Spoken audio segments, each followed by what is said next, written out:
Hello Voiders, and welcome to a fresh edition of I Hate Sunday, starting today on a Friday, because Saturday doesn't exist tomorrow. Saturday's been cancelled. We're playing a show tonight with Hollywood Apocalypse at the Rainbow.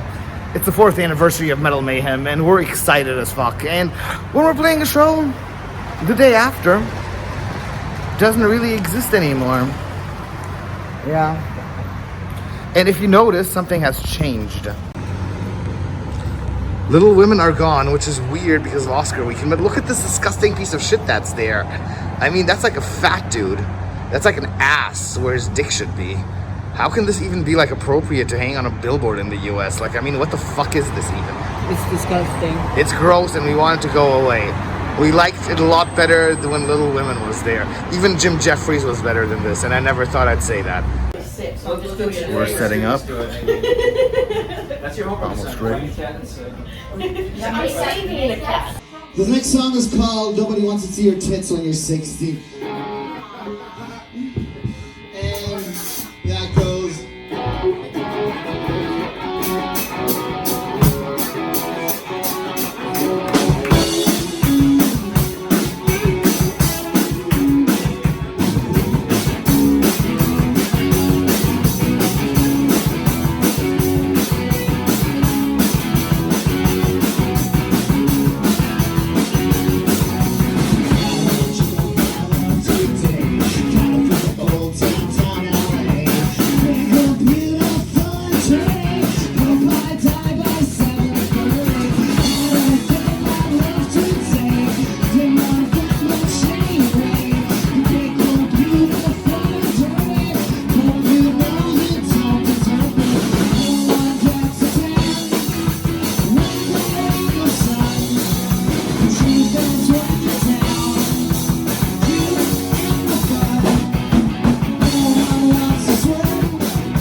Very depressing. The song's called Rain and LA.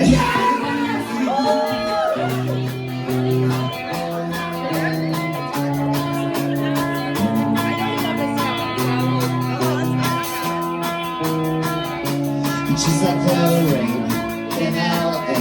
You're 10 minutes in my life, then you go away. Come on, let's get drunk, make big plans.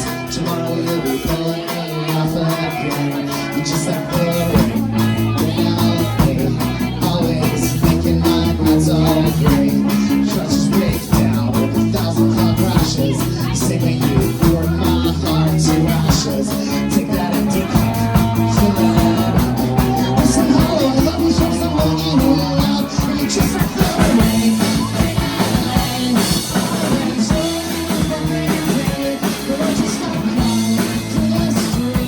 So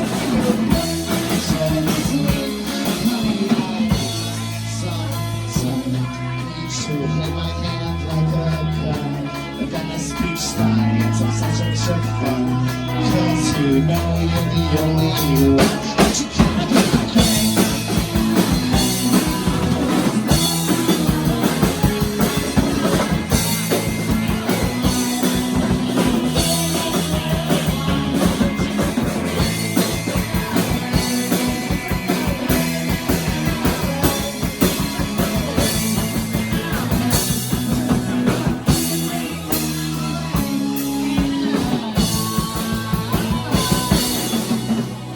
Gonna stay home, stay dry. Just time for us. Let's keep going. I know if you leave me now, I don't know where to go.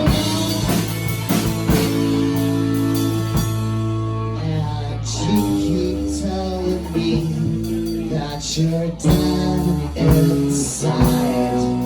Even though no one's ever made me feel so alive.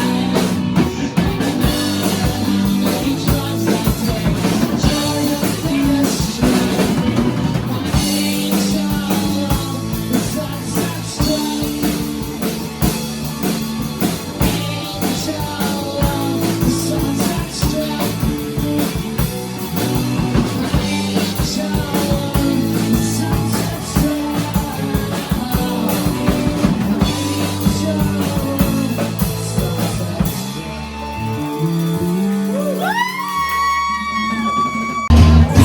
So I love our show. I'm happy we fucked up a couple of times, but my friend Nick is playing now with his Alice Cooper band. It's gonna be fucking fantastic. Watch out. Oh, look, Victoria. Yeah. Are you recording? Yeah.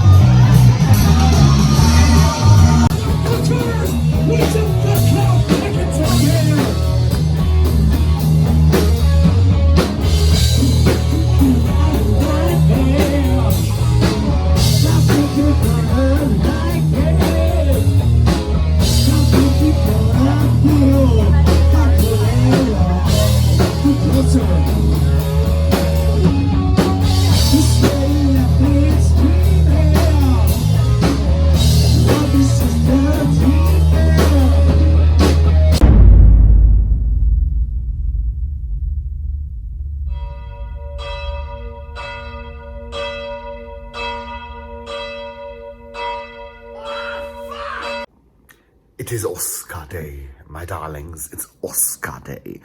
Usually we do the Razzies on Oscar Day, but the Razzies are late this year.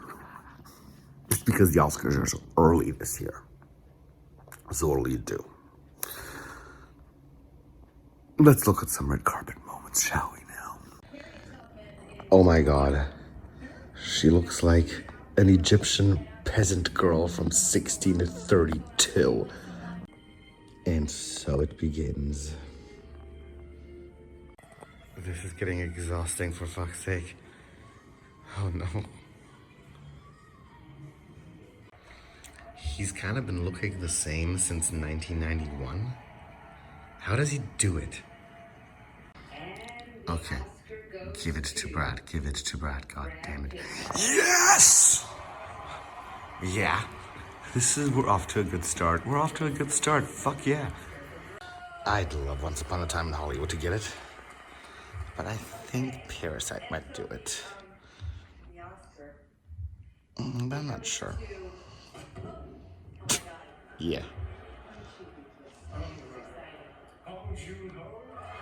Nice. Alright, like, that's deserving. That's deserving, definitely. Come on, give it to Scarlett Johansson. Nah! Blah, blah, blah, blah. People who read off their notes to their acceptance speeches are such fucking losers. Yeah, especially because they have to remember who they love so much. Yeah. James Mangle. It's my... And there she is, the worst dress of the Oscars. There she is. What is this tutu? Whatever this is, combination. It's like Prince is meeting some kind of deadly spider creature. Yeah. Come on, Leo, take it home. We do not want fucking Joker winning this. That would be a disaster. That would be a total disaster. Not Joker. Oh, fuck you! Okay, like, I'm finding this awful. No, I don't like, I don't even want to look. This is awful. This is horrible. This is totally horrible. This is horrible. She sounds like she's having a very lightly emotional seizure. Yeah, she does.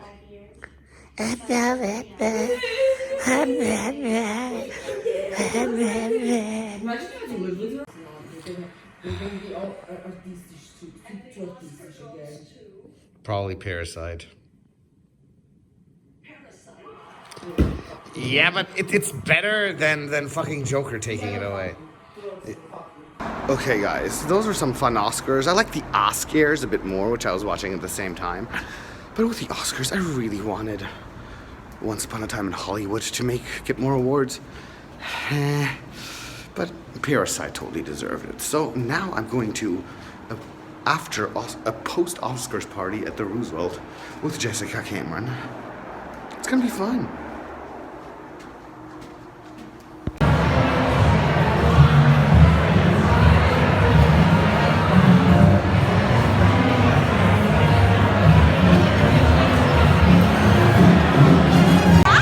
And we are ready for the party at the Spare Room. We so are. Look how fashionable Jessica is looking. Oh my god, tonight. right? Likewise. Yeah, like she looks amazing.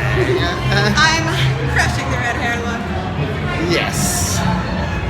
You on set for a movie? I was in Arizona. What's the movie called? Exposure. Ooh, I'm looking forward to that. Okay, now let's get in. We're hanging with the one and only Sherry Pie. Yes, my Sherry Pie. How you doing? You were on a fashion show today. Yes, I was. More How like was the it? fashion week. It was awesome. Are you happy with the awards? With the awards today? I am actually pretty happy. Yeah. I'm pretty happy too. Yeah. I hate the upsets. You know, like you watch something win and then you're like, I just wish Once Upon a Time in Hollywood would have gotten more. it wasn't that great of a film. Oh, come on. I just realized something horrible. When they were doing In Memoriam tonight at the Oscars, Luke Perry wasn't mentioned at all. Sid Haig wasn't either, but like, okay, you can say Sid Haig is more of a horror icon than somebody the Academy should appreciate, but Luke Perry, what the fuck?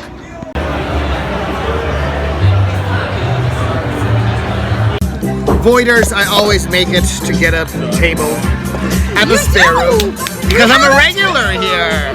We got a table and Sherry's with us too. Yay! Cherry pie. Sherry Pie's in the house. Look at them tearing down the Oscars. That's not what they show you on TV.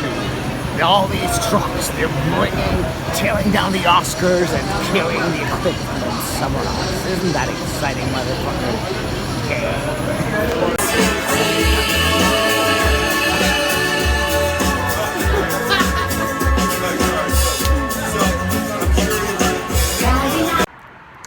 Now, wasn't that fucked up? Well, guess what? We're extending the fucking Sundays. Because we still need to review a fucking movie. The Horse Girl. Yeah. Let's do it. I heard a lot about this. I'm very interested about things like lucid dreaming and supernatural shit that goes down in your sleep. So why not? Let's take a look.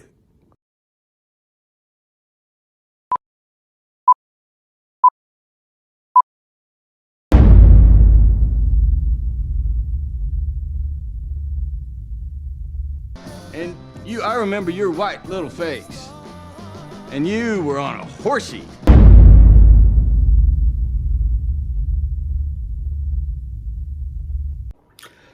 So this was delightfully insane. Let's go upstairs and talk about it. So I just saw Horse Girl, and you're probably wondering why I am fully dressed in a hot tub. Well, this is a swim shirt, and I'm white people. If I stay too long in the sun without any coverage, I get like red on the spot. So yeah, that's the answer to that. Well, anyway, to the movie. This was, you know those Netflix movies that just like come out of nowhere and just totally fuck with your mind? Well, this is absolutely one of them. It's been a long time since I've seen such a good Netflix movie, and this is really the kind of movie that really gets you thinking, despite having a couple of flaws, but it's still incredibly interesting and very mind-bulging and very disturbing, and gets you thinking a lot.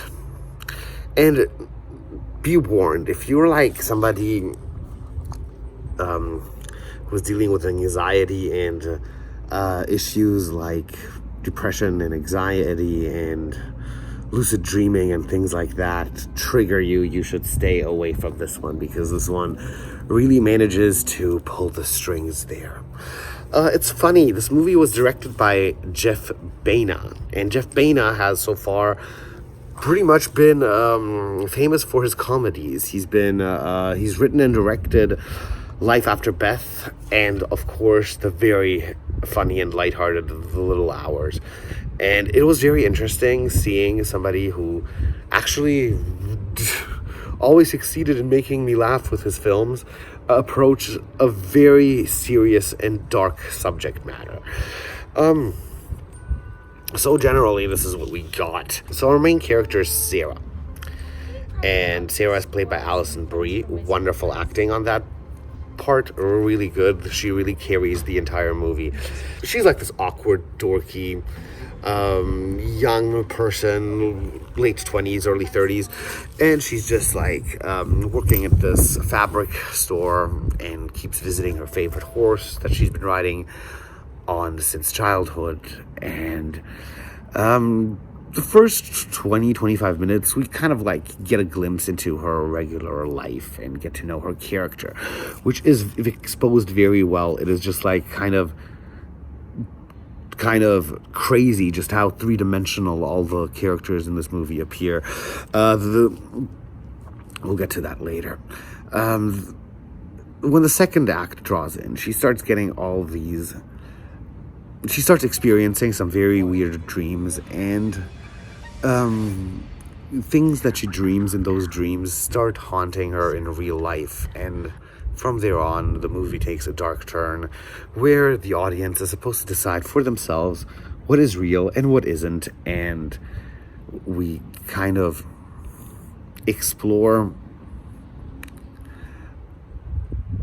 either insanity or a big crazy ass conspiracy theory. So it kind of gives the audience the possibility to make for themselves what actually is going on in the movie.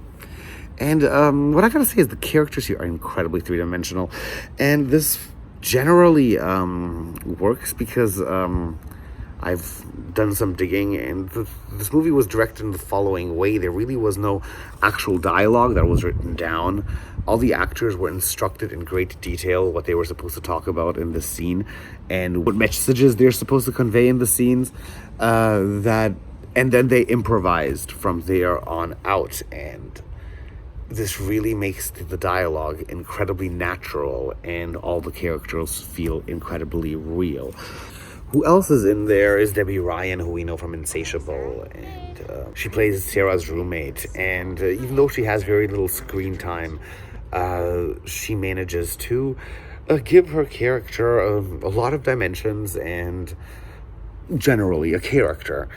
And it was actually also very refreshing to see her outside of something that is Insatiable and like really prove that the girl can act, and she sure can. I also like what I really loved, like, were how the dream sequences were done in this movie. I was like getting absolute under the skin vibes.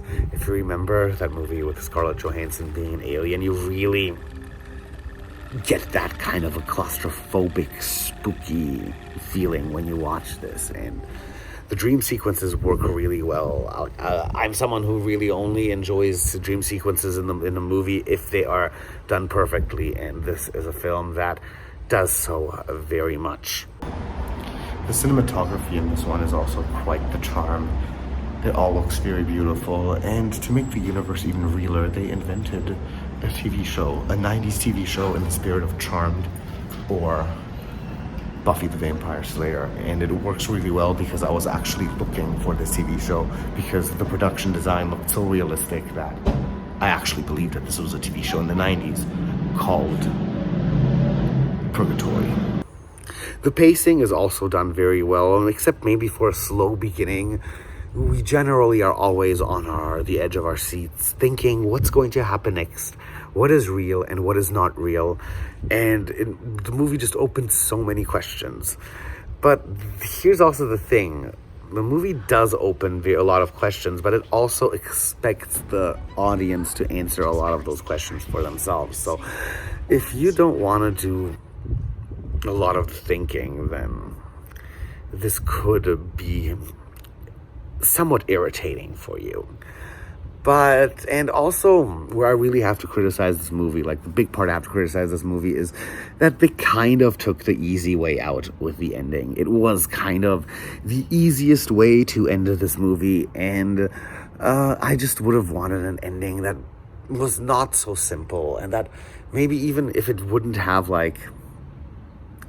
answered any questions, just like this ending didn't answer any questions at all, that at least we had some more of a complex insight into Sarah's mind other than this fairy tale-esque illusion, if you want to call it that. But I can't get way into deep with this because I will be getting into spoiler territory, and I know none of us want that.